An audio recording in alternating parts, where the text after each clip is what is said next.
Welcome to the Banker Lamp. Please enjoy the video. You begin by measuring and combining essentials now. In a bowl, whisk 1/2 cup sugar with 1/3 cup oil or 1/2 cup applesauce so the sugar dissolves. This replaces butter while keeping moisture. Once mixed, add 1 cup rolled oats, 3/4 cup flour, 1 tsp baking soda, and a pinch of salt. Mix dry ingredients separately to distribute leavening evenly. Make sure nothing else is added yet. Start mixing wet into dry in the next step to control texture. Once the wet and dry are combined, gently fold until just incorporated so the oats keep some structure. Overmixing makes cookies dense. Add 1/2 cup raisins, nuts, or chocolate chips now, folding evenly so each scoop gets mix-ins.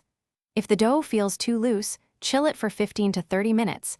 This firms the fat substitute and prevents spreading. Portion with a 1 to 2 tablespoon scoop and space cookies, about 2 inches apart on the tray to ensure even baking. You bake the cookies 10 to 12 minutes at 180 degrees.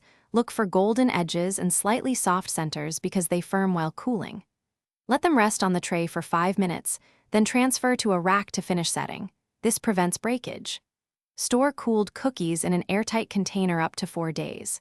If they flatten or become greasy, chill the dough before baking, add 1/4 cup extra oats, or cut the oil by 1 tablespoon to restore structure.